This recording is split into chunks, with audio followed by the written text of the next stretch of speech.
Hello everybody, it's been a while, but I'm back with a new recipe for pumpkin scones. This is one of my favorite recipes for this time of year, so let's jump right ahead to the ingredients we're going to need.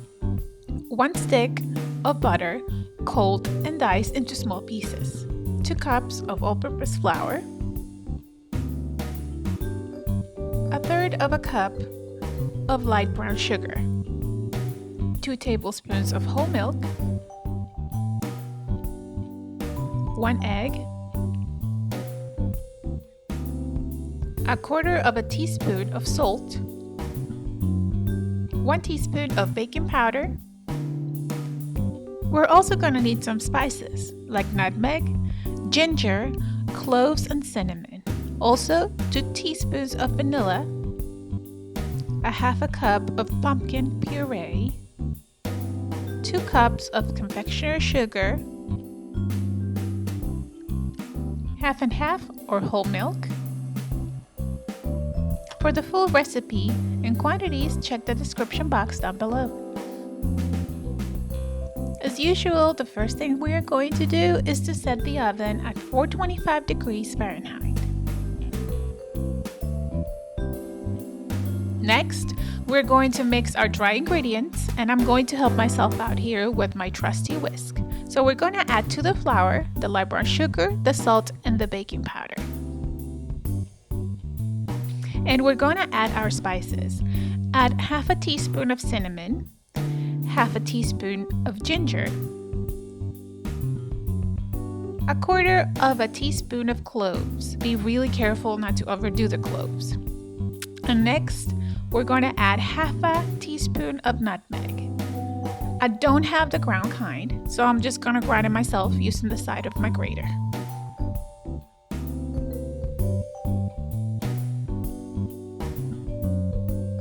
Once we have all the spices, I'll grab the whisk and I will mix thoroughly. For the next step, I'm going to make my life a little bit easier here, so I'm going to use my stand mixer. I'm going to add the dry ingredients to it, and I'm going to mix them along with the cold butter. I will use the attachment that it's made for soft doughs. It looks like a leaf to me, as you can see here. I'm going to mix it until the flour resembles wet sand. It's important to remember to always start at the lowest speed and then move towards a medium one.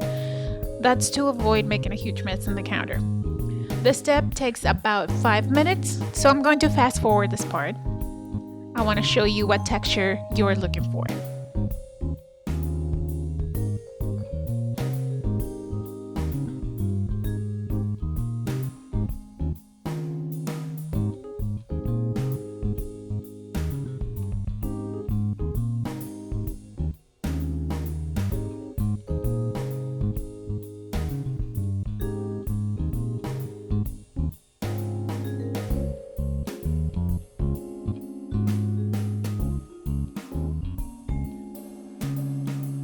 So after 5 minutes of mixing my butter and the flour, this is the texture that I achieved. You should be able to grab it with your hands, press it down, and it should hold a shape, just like wet sand. We will leave it to the side and we will work on our wet ingredients. We're going to add the pumpkin puree to a bowl along with the milk and the egg. Oh, I made a little mess there. We're going to add the vanilla, and with the whisk again, we're going to give it a good mix.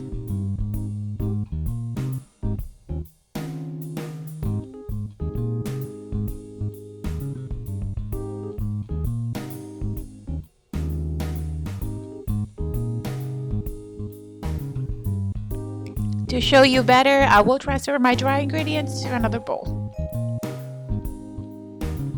Add the wet ingredients to the dry ones. And using a spatula, we're going to mix very, very carefully. We're going to use slow, delicate movements. We do not want to overwork the dough. We need to try to make this dough come together with the least amount of work, if that makes sense, because I don't want to lose the texture of a good scone. Otherwise we will end up with a chewy, rubbery texture, and that's not very pleasant.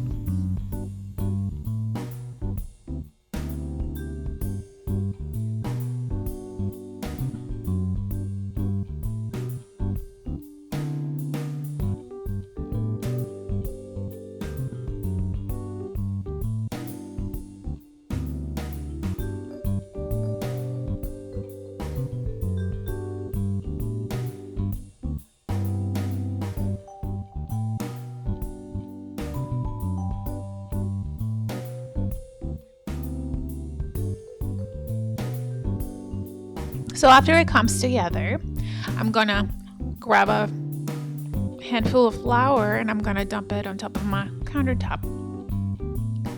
And I'm gonna transfer the dough to it. Next, I'm gonna flour my hands as well. And we're gonna shape the dough a bit into a circle.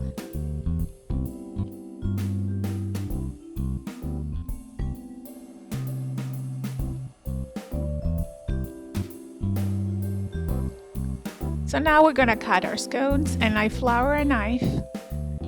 First I'm gonna cut into half and then across from it, making like a cross pattern, and then I'm gonna cut in between one more time and make sure to keep adding flour to the knife, otherwise it's gonna stick. The dough is gonna stick to it.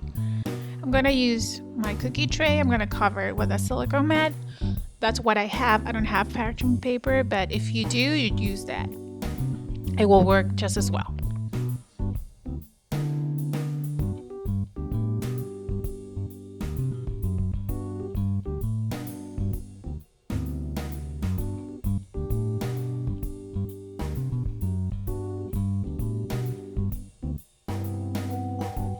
So this dough doesn't grow a whole lot in the oven, so you can actually leave like a ½ inch in between. Just don't put them too close together though.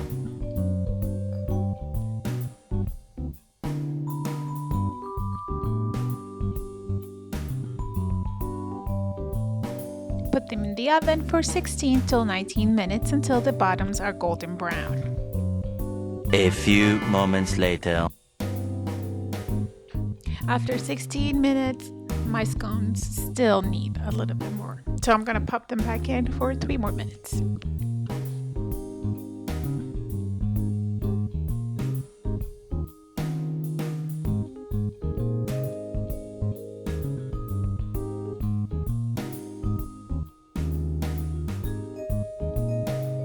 They're cooling off. We will start working on our glazes.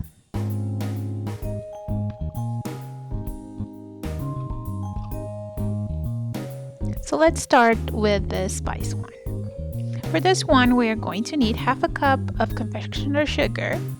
To this, we will add ½ teaspoon of cinnamon and a pinch of nutmeg. We are going to add 3 to 4 teaspoons of half and half. We're gonna give it a good mix until we get kind of like a runny sauce texture. We're gonna set it aside and we're gonna work on the white glaze.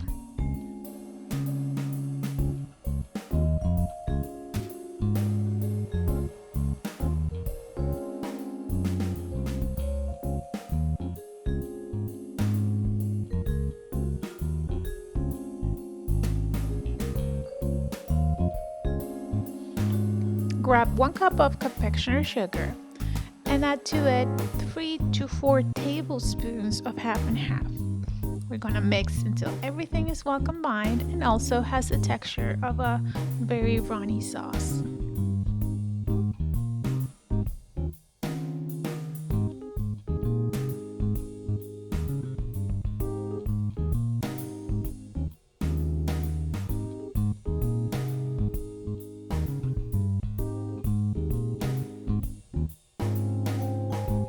So I propped my scones on top of a baking rack. If you don't have one, it's totally fine. Just use the same pan that you baked the scones, and after you glaze them, transfer them immediately to a serving tray or dish. So we're going to start with the white glaze. You pour about a tablespoon per scone, but you're welcome to add more if you're feeling daring.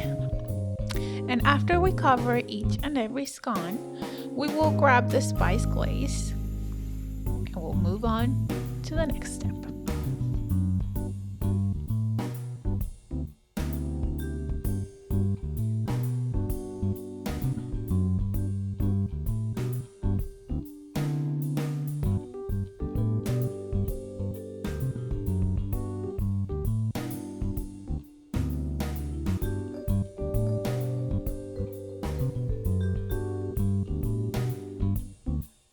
So with a spoon, we're going to try to do a zigzag pattern. The reason I do this is because I want a mild spice taste. If you're big into spice, go ahead, pour more. This step is totally up to you. Once they're done, let them sit for about 15 minutes for the glaze to set a bit, and they're ready to be enjoyed. They will last about 3 days on a container with a lid.